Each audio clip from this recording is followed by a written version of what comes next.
ಮುಡಾ ಪ್ರಕರಣದಲ್ಲಿ ಜಾರಿ ನಿರ್ದೇಶನಾಲಯದವರು ಹೇಗೆ ಬಂದರು? ಮುಡಾ ಕೇಸ್ನಲ್ಲಿ ಎಲ್ಲಿ ಮನಿ ಲಾಂಡ್ರಿಂಗ್ ಆಕ್ಟ್ ಅಂದರೆ ವೈಲೇಷನ್ ಎಲ್ಲಾಗಿದೆ? ಬಿಜೆಪಿ ನಾಯಕರನ್ನು ಪ್ರಶ್ನೆ ಮಾಡಿದ್ದಾರೆ ಸಚಿವ ಪ್ರಿಯಾಂಕ್ ಖರ್ಗೆ.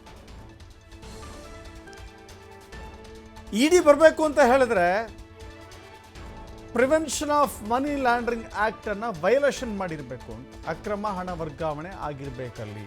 ಎಲ್ಲಾಗಿದೆ? ಯಾಕೆ ಬಂತು ಇಡಿ? ಬಿಜೆಪಿ ನಾಯಕರ ವಿರುದ್ಧ ಪ್ರಿಯಾಂಕ್ ಖರ್ಗೆ ವಾಗ್ದಾಳಿ ಮಾಡಿದ್ದಾರೆ. ಕೇಂದ್ರ ಗೃಹ ಸಚಿವ ಅಮಿತ್ ಶಾ ಅಣತಿಯಂತೆ ಮಾಡ್ತಾ ಇದ್ದಾರೆ. ವಿಜೇಂದ್ರ ಕೇಸ್ ಬಗ್ಗೆ ಯಾಕೆ ಇಡಿಗೆ ಹೋಗ್ತಾ ಇಲ್ಲ? ಮುಡಾದಲ್ಲಿ ಇಡಿಯಿಂದ ಪ್ರೆಸ್ ರಿಲೀಸ್ ಆಗ್ತಾ ಇದೆ, ಯಾಕೆ ವಿಜೇಂದ್ರ ಬಗ್ಗೆ ಇಡಿ ಪ್ರೆಸ್ ರಿಲೀಸ್ ಮಾಡ್ತಾ ಇಲ್ಲ? ವಿಜೇಂದ್ರ ಅಫಿಡವಿಟ್ ಬಗ್ಗೆ ಯಾಕೆ ಬಿಡ್ತಾ ಇಲ್ಲ? ಬಿಜೆಪಿ ನಾಯಕರನ್ನ ಪ್ರಶ್ನೆ ಮಾಡಿದ್ದಾರೆ ಸಚಿವ ಪ್ರಿಯಾಂಕ್ ಖರ್ಗೆ.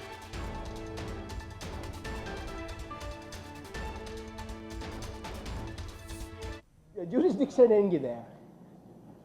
ಎಲ್ಲಿ ಮನಿ ಲಾಂಡ್ರಿಂಗ್ ಎಲ್ಲಾಗಿದೆ? ಇಡಿ ಅವರು ಕೇಂದ್ರ ಸರ್ಕಾರದ ಕೈಗೊಂಬೆ.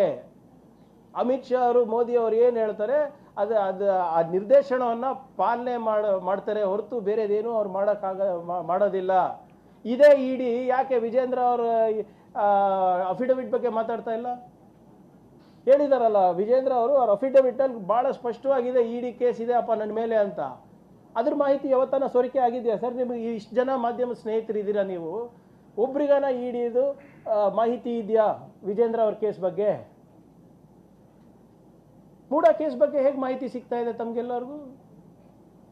ಪ್ರೆಸ್ ರಿಲೀಸ್ ಆಗ್ತಾ ಇದೆ ಇಡಿ ಕಡೆಯಿಂದ. ಯಾಕೆ ಯಡಿಯೂರಪ್ಪ ಅವ್ರದ್ದು ಇಡಿದು ಕೇಸ್ ಬಗ್ಗೆ ಪ್ರೆಸ್ ರಿಲೀಸ್ ಆಗ್ತಾ ಇಲ್ಲ?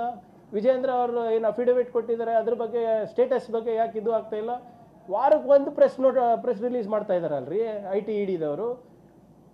ಹೇಗೆ ಬರ್ತಾ ಇದೆ ಸರ್ ಇದು? ಇದು ಸ್ಪಾನ್ಸರ್ಡ್ ಅಲ್ವಾ ಇದು?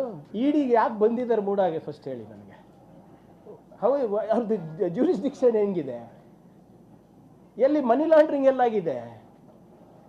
ಇಡಿ ಅವರು ಕೇಂದ್ರ ಸರ್ಕಾರದ ಕೈಗೊಂಬೆ. ಅಮಿತ್ ಶಾ ಅವರು, ಮೋದಿ ಅವರು ಏನು ಹೇಳ್ತಾರೆ ಆ ನಿರ್ದೇಶನವನ್ನು ಪಾಲನೆ ಮಾಡ್ತಾರೆ ಹೊರತು ಬೇರೆದೇನು ಅವ್ರು ಮಾಡೋದಿಲ್ಲ. ಇದೇ ಇಡಿ ಯಾಕೆ ವಿಜೇಂದ್ರ ಅವರ ಅಫಿಡವಿಟ್ ಬಗ್ಗೆ ಮಾತಾಡ್ತಾ ಇಲ್ಲ? ಹೇಳಿದಾರಲ್ಲ ವಿಜೇಂದ್ರ ಅವರು, ಅವ್ರ ಅಫಿಡವಿಟ್ ಅಲ್ಲಿ ಬಹಳ ಸ್ಪಷ್ಟವಾಗಿದೆ ಇಡಿ ಕೇಸ್ ಇದೆ ಅಪ್ಪ ನನ್ನ ಮೇಲೆ ಅಂತ. ಅದ್ರ ಮಾಹಿತಿ ಯಾವತ್ತನ ಸೋರಿಕೆ ಆಗಿದೆಯಾ ಸರ್? ನಿಮಗೆ ಇಷ್ಟು ಜನ ಮಾಧ್ಯಮ ಸ್ನೇಹಿತರಿದ್ದೀರಾ, ನೀವು ಒಬ್ರಿಗಾನ ಇಡಿದು ಮಾಹಿತಿ ಇದೆಯಾ ವಿಜೇಂದ್ರ?